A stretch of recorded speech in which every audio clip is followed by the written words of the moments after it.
Hello, everybody, and welcome to the channel. I'm Pastor Siri. I'm a Lutheran pastor and a spiritual seeker, and this is part of my series of the Curriculum of Love.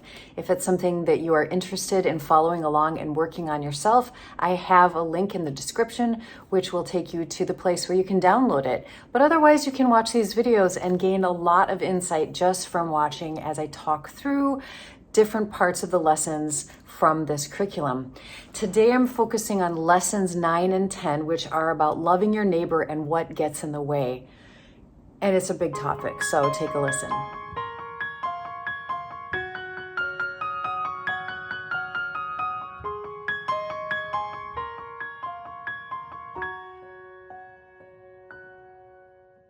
Okay, so realistically, in this world, there are people we get along with very well, and there are people we tolerate, and there's people that we do not like for all sorts of reasons.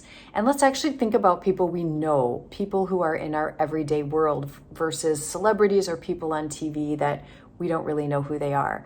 But even so, so much gets in the way of us loving our neighbor. First, we think that maybe loving our neighbor means actually feeling love for them, like feeling tenderness and compassion. And I will say that probably to some degree, like if we were really, really high consciousness and really had gone through all of the work, we would feel way more tenderness and compassion for like most people than we really do. But honestly, that's just probably not going to happen for a lot of people. So then what does loving your neighbor mean? The way I think about it is loving your neighbor is a way of seeing your neighbor where you stop seeing them as a projection of your own issues and your own insecurity, but you start to see them a little bit more for who they really are. And then you're naturally going to be able to respect them and honor them in a good way. So loving your neighbor means wanting good things for them. Loving your neighbor as yourself means everything good you want for yourself, you want for your neighbor, whether you know them or not, whether you like them or not. That's loving your neighbor. But let's go a little bit deeper. What gets in the way of us actually loving our neighbor? So as I kind of hinted at, the first thing is we don't actually see our neighbor the way they are. We see them where we're filtered in and layered in with so many cultural biases and prejudices. We cannot look at anything without instantly making a judgment about that. And so judging our neighbor is something we do almost instantaneously without thinking. We have been taught how to do this.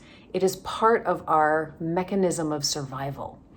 So as I have talked about earlier, we have our core self, our true child of God self, and then we have kind of our ego, which is a collection of all of these burdens and these survival mechanisms and personality, things that our parts are carrying. And they're really doing their best to keep us safe and alive. And one of the ways in which we try to have that survival and find our belonging is by constantly looking around at the people around us and trying to, get from them, get our acceptance, get our love. And at the same time, we're projecting out our own insecurities onto them, our own issues, our own stories. We might have had an interaction with someone when we were little and they weren't safe, they weren't a good person. And so everyone who looks like them, everyone who sounds like them, who has the same speech pattern, all this unconscious stuff is going on in our head. And so when we meet a single person, we're immediately ranking them. Are they above me? Are they below me? Are they in? Are they out? Do they remind me of a person that I love? Do they remind me of a person that I find dangerous? All of this stuff is going on, and we're projecting that all out without us even realizing it. I talked about many weeks ago in Loving All the Parts of Yourself, Even the Shadows, that one of the interesting things you can do is look at the people that bother you the most. And that's really revealing about what it is we feel we cannot be. That they hold within themselves some sort of key of us trying to understand ourselves more deeply and our own worthiness more deeply. And as I was thinking about this a little bit more this week, I had a really interesting insight. And I thought there were like two ways we judge our neighbor. The first way we judge our neighbor is what I've been talking about, where You see someone and you go, okay, they're in, they're out, they're like me, they're not like me. You're ranking yourself against them. And that all has to do with our own sense of worthiness. And think about it. You think you're better than someone else. We judge people, oh my gosh, all the time. People are so friggin' nasty on the internet. We will listen to a snippet of something. We'll see a picture of somebody. Just look at the comments. The comments reveal how judgmental we are. We are so judgmental of each other because it's a way for our ego to find purchase, to find identity.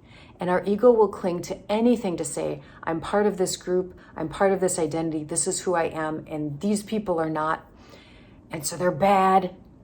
I'm smarter than this person. I'm better than this person. We will find a million ways to be better than someone else. And by ridiculing and telling someone that they're wrong and that they're evil, whatever it is, just look through the comment section. The laughing emoji drives me nuts because 90% of the time when I see a laughing emoji on Facebook, it is usually a relatively serious post or perspective, and someone's just utterly dismissing it by laughing at it, which is really disturbing to me and bothersome, especially when it is a very heartfelt, serious issue. But we do this where we'll dismiss other people, we'll laugh at other people because we think they're wrong, they're stupid, they're enemy, they're suffering, then good, right? Good that they're suffering because they're the bad person. They should be suffering, ha ha. And that resentment, that vileness we feel within us is really our ego's way of saying, I am better than you. I've found my sense of worthiness for this second. In this moment, I feel placated. But we know it's empty because it's coming from this false sense.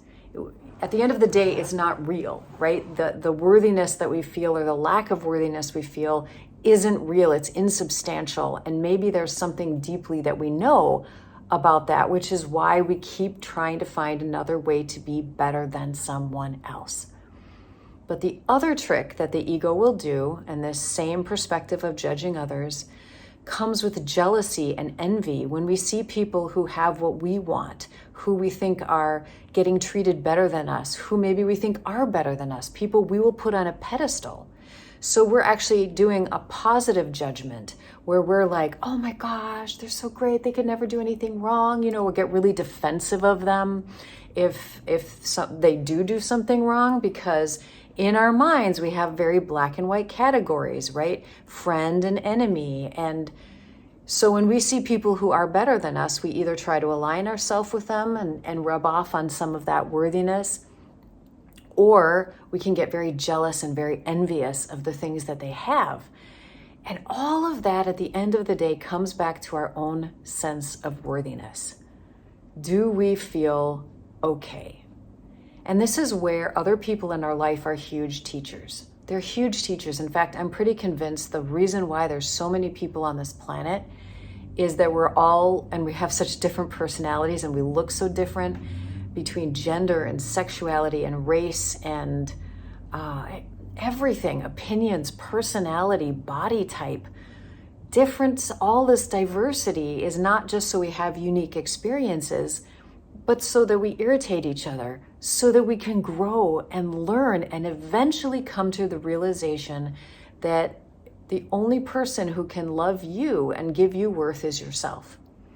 When I love myself, I will learn to love my neighbor. Once I have compassion for myself, I will find compassion for my neighbor. When I accept myself as I am, I will be able to accept my neighbor as it's amazing how it works. Little bit by little bit. The more we accept ourselves, the more tolerance we have, the more acceptance we have for other people. But there's this other category of judging people that I think is really interesting. One of the ways that we judge people are the people close in our life. This could be our parents, our children, our friends, our coworkers, and our partners or spouses. And this comes in the form of having in our mind an idea of how they should be. This is especially pertinent with partners. This is how they should be, and this is what I need from them. And it's very much like it's a very controlling energy. And again, it's like I'm not complete within myself. So I need you to be this way in order for me to be okay. This is especially true in partnerships, but it can be true with our kids. It's really hard to find the line between guiding and raising your kids well and controlling them and wanting them and forcing them to be someone that you want them to be for your own needs, not for their sake, but for your sake. And believe me, the ego can be incredibly tricky about that, and where we think we're doing what's right for them. If you have a child that's very strange and very weird, and you're trying to force them to look and act more normal so that life is better for them, that feels like the loving thing to do, right? And teaching skills is one thing, but it's the controlling that can come with shame that is very destructive. And that all comes from your own sense of insecurity. I mean, think about it. When you're okay being weird, when you're okay being different, when you're okay with these things, then you're more okay accepting that in other people, especially the people close to you. If you're not okay with failure, you're not going to let your kid be okay with failure. So the people closest in our lives can really reveal to us when we're frustrated with them, when we're irritated with them, when we wish they would be something other than what they were. It's saying a lot about what we're not okay with. And I'm going to be honest with you, I struggle with that. Like, even though I know this idea in my head, I really struggle with where the line is between making sure I'm standing up for myself and receiving the respect that I need to have, and that I'm giving the guidance that I need to give to my children, and where at what point I'm controlling and putting pressure on my partner or other people in my life to be what I need them to be, not who they are. Because real love, unconditional love, accepts me exactly as I am. And unconditional love accepts other people exactly as they are. And here's the amazing thing. If we moved from judgment, which is the ego's need to categorize and control because we're not okay within ourselves, that's what judgment is. When that goes away and we've accepted ourselves for who we are, we've accepted other people for who they are, we're no longer judging, but then our discernment can allow us to move forward with good decisions. And discernment, in my opinion, is completely different from judgment, because judgment comes from the ego, whereas discernment comes from the soul and the spirit inside. So discernment looks like this. It's late at night, you're like, okay, oh, look, there's a dark alleyway, and look, there's people in the dark alleyway, and the way they're talking and their energy, this might not be safe. I'm not going to go down that dark alleyway. I'm going to go over here. That's discernment. Whereas judgment is, oh, those people, those are bad people. This is exactly what they will do to me, and they're horrible people, and they should all go to jail, and blah, blah, blah, blah, blah. And you're creating this story of separation. You're creating this story in which you don't actually know if any of it's true, right? You don't know.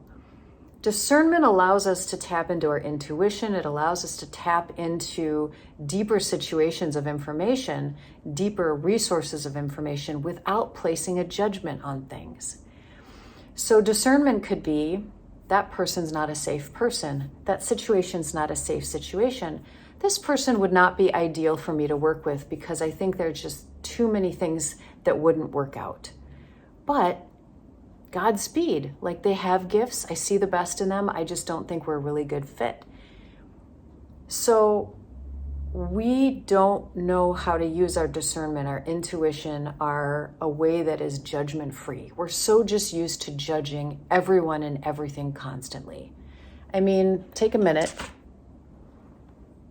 What is this? Okay, it's a glass of water in a goblet.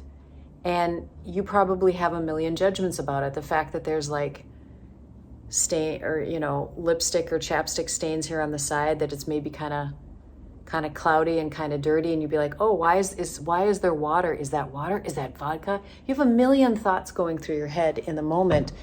We don't know how to actually just look at something neutrally in curiosity and wonder and go, I wonder, and allow intuition and just discernment to come forward. We just judge. So how do we stop this? Well, the first thing is not to judge ourselves for judging, right? That's what we want to do. We realize, okay, I'm really judgmental. I judge everyone and everything all the time. Oh my gosh, I really do. Oh, I'm so bad, I'm so bad, I'm so bad. That's not helping. Judgment is not helpful no matter where it's directed. If it's directed at yourself or it's directed at other people, it's not helpful. Guilt, shame, fear, judgment, these things are not super helpful. What they can do is be like little flags that help you to go, oh, okay, I'm doing that again. And then just out of a neutral, open awareness, you realize that you're doing it. That's the first step. Oh, I'm judging. And then you get to be curious about it. Why am I judging that person? What's going on inside of me? What do I need for myself in this moment? What kind of self-compassion do I need in this moment? And when we are able to give ourselves the compassion, the kindness, the whatever it is that we really need, and we might not figure it out right away, I guarantee you we're going to feel a little bit different about that other person. So I'm just going to end with one example. There's a person that I know who says things in a condescending way, and she can be very controlling of how other people are doing things, and she clearly wants a lot of acceptance. She's always fishing for compliments. And she can talk down to me.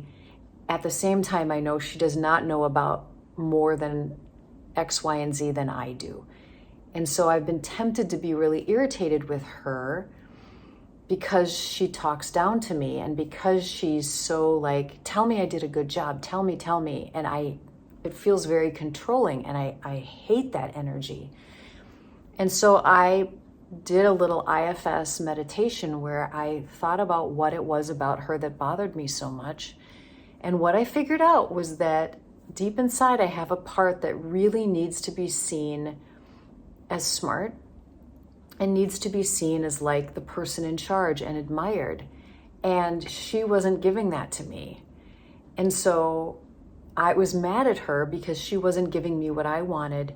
But I could clearly see that she was so desperately wanting something from me. So why can't I just give that to her, right? Why can't I just say, oh, you did a really good job. Oh, look at you. Oh, you're so good at that. Why can't I give her what she needs while I attend to myself and realize I don't need anyone else to tell me that I'm smart. I know that I'm smart. I know that I'm good at what I do. So in that moment, that's how I turned my judgment of her, got curious within myself without judging myself. And I realized that at the end of the day, the problem was about me. And then I was able to shift my relationship with her.